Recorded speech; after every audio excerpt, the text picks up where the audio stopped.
రాష్ట్రంలో త్వరలో జరిగే మున్సిపల్ ఎన్నికలు బీఆర్ఎస్ కు సవాల్గా మారాయి. అసెంబ్లీ, పార్లమెంటు ఎలక్షన్ల తర్వాత జూబ్లీహిల్స్ ఆ పార్టీలో ఘోరంగా ఓడిపోయింది. ఆశలు పెట్టుకున్న పంచాయతీల్లోనూ అంతంత మాత్రం ఫలితాలు వచ్చాయి. వరుస ఓటములతో ఈసారి ఫలితాలపైన ఆ పార్టీ నేతలు ఆందోళన చెందుతున్నారు. దీంతో బీఆర్ఎస్ వర్కింగ్ ప్రెసిడెంట్ కేటీఆర్, మాజీ మంత్రి హరీష్ రావు లీడర్లను సమన్వయం చేస్తున్నారు. ఇక తెలంగాణ భవన్లో జిల్లాల వారీగా సమావేశాలు నిర్వహిస్తున్నారు. ఇప్పటికే వరంగల్, నిజామాబాద్, కరీంనగర్, ఖమ్మం, మెదక్ జిల్లాల నేతలతో భేటీలు పూర్తయ్యాయి. ఇక జూబ్లీహిల్స్ తరహాలో బాకీ కార్డులు పంచడానికి బస్తీ బాట నిర్వహించాలని నేతలకు సూచించారు కేటీఆర్. రైట్గా బీఆర్ఎస్ కు మున్సిపల్ ఎన్నికల టెన్షన్ పై మరిన్ని డీటెయిల్స్ తెలంగాణ భవన్ నుంచి మా ప్రతినిధి శ్రీనివాస్ లైవ్ లో అందిస్తారు. శ్రీనివాస్, మున్సిపల్ ఎన్నికల్లో బీఆర్ఎస్ స్ట్రాటజీ ఏంటి?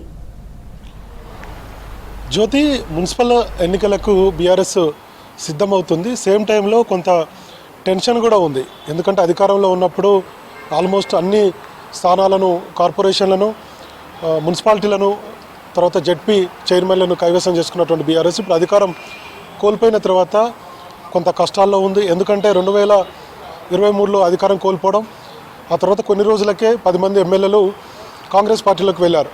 ఆ తర్వాత స్థానికంగా ఉన్నటువంటి బీఆర్ఎస్ పార్టీకి సంబంధించినటువంటి క్యాడర్ కూడా ఎమ్మెల్యేలతో పాటు మరికొంతమంది వీళ్ళంతా కూడా కాంగ్రెస్ పార్టీలో చేరారు. ఆ తర్వాత జరిగినటువంటి పార్లమెంట్ ఎన్నికల్లో కూడా ఒక్క సీటు కూడా బీఆర్ఎస్కి రాలేదు. సేమ్ టైంలో కంటోన్మెంట్ ఉప ఎన్నికల్లో కూడా బీఆర్ఎస్ ఓటమి చెందాల్సి వచ్చింది. ఆ తర్వాత జరిగినటువంటి పంచాయతీ ఎలక్షన్కు సంబంధించి ఎలక్షన్లో కూడా అంతంత మాత్రమే పెర్ఫార్మెన్స్ ఉన్నది. ఒక 4063 గ్రామ పంచాయతీలో సర్పంచ్లను గెలుచుకున్నామని బీఆర్ఎస్ చెప్తుంది. చాలామంది ఇప్పటికే కాంగ్రెస్ పార్టీలోకి వెళ్ళిపోయారు. ఇక ఈ మధ్య జరిగినటువంటి జూబ్లీహిల్స్ బై ఎలక్షన్లో కూడా ఘోరమైనటువంటి పరాజయాన్ని బీఆర్ఎస్ చవి చూసింది. సో క్యాడర్లో ఒక నిరాశ నెలకొన్నది. దీంతో పార్టీని ఎట్లా స్ట్రెంథన్ చేయాలనేది బీఆర్ఎస్లో గత కొన్ని రోజుల నుంచి కూడా ఒక చర్చ జరుగుతుంది. అది కేసీఆర్ నుంచి మొదలు పెడితే కింది స్థాయి వరకు కూడా. ఇంకొక వైపు కవిత ఎపిసోడ్ మనకు తెలిసినటువంటి విషయమే. కవితను సస్పెండ్ చేసిన తర్వాత ఆమె చేస్తున్నటువంటి కామెంట్స్ బీఆర్ఎస్ ఇరకాటంలో పడింది. బీఆర్ఎస్ నుంచి రియాక్షన్ కూడా సరిగా లేదు. ఇంకొక వైపు కాంగ్రెస్, మరోవైపు బీజేపీకి అస్త్రంగా మారాయి ఆమె చేసినటువంటి కామెంట్స్. దీంతో బీఆర్ఎస్కు ఇప్పుడు మున్సిపల్ ఎన్నికలకు సిద్ధమవుతుంది. ఈ ఎన్నికలు బీఆర్ఎస్కు సవాల్గా మారాయని చెప్పొచ్చు. సరే, సర్పంచ్ ఎన్నికలంటే పార్టీ బలపరిచినటువంటి అభ్యర్థులు గెలిచారా లేదా మా పార్టీ కాదు అని చెప్పుకోవచ్చు. లేదంటే వెళ్ళిపోయినటువంటి వాళ్ళు ఇండిపెండెంట్లు ఉన్న వాళ్ళని చెప్పుకోవచ్చు. ఇట్లా రకరకాలుగా ఒక చర్చ ఉంటుంది. కానీ ఇప్పుడు ఏంటంటే మున్సిపల్ ఎన్నికలు పార్టీకి సంబంధించినటువంటి ఎన్నికలు కాబట్టి ఖచ్చితంగా బీఆర్ఎస్ పెర్ఫార్మెన్స్ను చూపించాల్సినటువంటి పరిస్థితి వచ్చింది. సో అందుకే ఒక సవాల్గా బీఆర్ఎస్కు మారాయని చెప్పవచ్చు. ఎందుకంటే ఇన్ని ఒడిదుడుకుల మధ్య, కష్ట నష్టాల మధ్య సో బీఆర్ఎస్ ఇప్పుడు ప్రజల్లోకి వెళ్ళబోతుంది. అధికార పార్టీ మీద, ఎన్నికల హామీల మీద ఫైట్ చేస్తూనే గ్రౌండ్లోకి వెళ్ళాల్సినటువంటి పరిస్థితి ఉంది. పార్టీ పరిస్థితి బాగలేదు. క్యాడర్ అంతా కూడా కాంగ్రెస్ పార్టీలోకి వెళ్ళిపోయింది. 10 మంది ఎమ్మెల్యేలు వెళ్ళిపోయారు.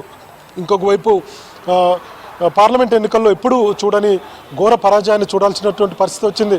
మన జరిగినటువంటి జూబ్లీహిల్స్ బై ఎలక్షన్లో కూడా ఓటమి చెందాల్సి వచ్చింది. సో ఇట్లాంటి పరిస్థితుల్లో మెజారిటీ మున్సిపల్ ఎన్నికల్లో కనుక బీఆర్ఎస్ గెలవకపోతే పార్టీ పరిస్థితి ఇంకా దారుణంగా ఉండేటువంటి అవకాశాలు ఉన్నాయనేది పార్టీలో జరుగుతున్నటువంటి చర్చ. కాబట్టి ఎట్టి పరిస్థితుల్లో మెజారిటీ మున్సిపాలిటీ స్థానాలను దక్కించుకోవాలనేది బీఆర్ఎస్ వ్యూహంగా కనిపిస్తుంది. అందుకే ఇద్దరు కూడా బావబామర్దులు ఇద్దరు కూడా రంగంలో దిగారు. ఇప్పటికే 5 జిల్లాల నాయకులతోటి మన ఇక్కడ తెలంగాణ భవన్కు దగ్గర ఉన్నటువంటి లోటస్ పాండ్లో ఒక కరీంనగర్ జిల్లాకు చెందినటువంటి నాయకుడు ఇంట్లో మధ్యాహ్నం లంచ్ మీటింగ్లు ఏర్పాటు చేస్తున్నారు కేటీఆర్. దీనికి హరీష్ రావు కూడా హాజరవుతున్నారు. సో ఉమ్మడి జిల్లాల వారీగా ఈ సమావేశాలు ఏర్పాటు చేస్తున్నారు. ఇప్పటికే 5 జిల్లాల నేతలతోటి సమావేశాలు నిర్వహించారు కేటీఆర్, హరీష్ రావు ఇద్దరు కూడా. ఇంకొక వైపు జిల్లా పర్యటనలు చేస్తూ మున్సిపల్ ఎన్నికల మీద కేటీఆర్ మాట్లాడుతున్నారు. కేడర్లో జోషి నింపేటువంటి ప్రయత్నం చేస్తున్నారు. సో చూడాలి మరి ఫలితాలు ఏ విధంగా ఉంటాయి. ఇంకొక వైపు బాకీ కార్డుల పేరుతోటి జూబ్లీహిల్స్ ఎన్నికల్లో ఎట్లయితే కాంగ్రెస్ పార్టీ అమలు చేయనటువంటి 6 గ్యారెంటీల పథకాలు ఉన్నాయిగా అవన్నీ కూడా అమలు కాలేదన్నటువంటి విషయాల మీద బాకీ కార్డులను కూడా బీఆర్ఎస్ తీసుకొచ్చింది. ఈ బాకీ కార్డులను పంపిణీ చేయాలని కూడా నిర్ణయం తీసుకున్నారు. మరోవైపు మున్సిపాలిటీలలో, కార్పొరేషన్లలో అధికార పార్టీ అటు ముఖ్యమంత్రి కూడా ఇంతవరకు నిధులు విడుదల చేయకపోవడంతో మున్సిపాలిటీలోనూ ఇంకొక వైపు కార్పొరేషన్లలో కూడా అభివృద్ధి పనులు చేపట్టలేదనేది బీఆర్ఎస్ ఆరోపణ చేస్తుంది. సో ఇట్లాంటి ప్రభుత్వ నిధులు విడుదల చేయలేదన్నటువంటి విషయాల మీద, ఇంకొక వైపు 6 గ్యారెంటీలకు సంబంధించినటువంటి అంశాల మీద ప్రజల్లోకి వెళ్ళాలనుకుంటుంది. మరోవైపు ఒక బస్తీ బాట కార్యక్రమాన్ని కూడా చేపట్టాలనుకుంటున్నారు.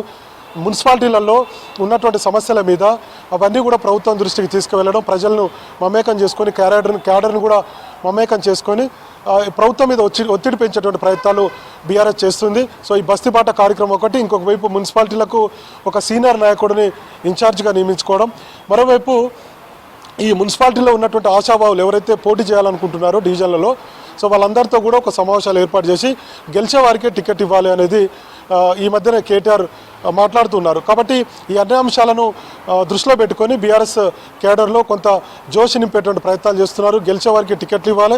ఇంకొక వైపు రెబల్స్, ముఖ్యంగా సర్పంచ్ ఎన్నికల్లో బీఆర్ఎస్కు కొంత మైనస్ అయింది. చెప్పేది ఏంటంటే రెబల్స్ కూడా పోటీ చేశారు. కాబట్టి ఈసారి ఖచ్చితంగా రెబల్స్ లేకుండా చూడండి, స్థానికంగా ఉన్నటువంటి నాయకులు అవగాహన చేసుకొని వాళ్ళని పోటీకి దింపాలన్నటువంటి విషయాలు చెప్తున్నారు. సో ఫైనల్గా కాంగ్రెస్ పార్టీ ఎన్నికల్లో ఇచ్చినటువంటి హామీలు, తర్వాత బాకీ కార్డుల రూపంలో తీసుకువెళ్ళడం, ఇంకొక వైపు కార్పొరేషన్లకు మున్సిపాలిటీలకు రాష్ట్ర ప్రభుత్వం నిధులు కేటాయించలేదు, కింద అంటే గ్రౌండ్ లెవెల్లో డెవలప్మెంట్ కాలేదన్నటువంటి అంశాలు, ఇవన్నీ కూడా ప్రభుత్వ కార్యక్రమాలు ఏవైతే ఎన్నికల్లో రాష్ట్ర ప్రభుత్వము అధికార కాంగ్రెస్ పార్టీ ఎన్నికల్లో ఇచ్చినటువంటి హామీలు అమలు చేయలేదనేటువంటి ఒకే ఒక ఎజెండాతోటి గ్రౌండ్లోకి వెళ్ళాలనుకుంటుంది.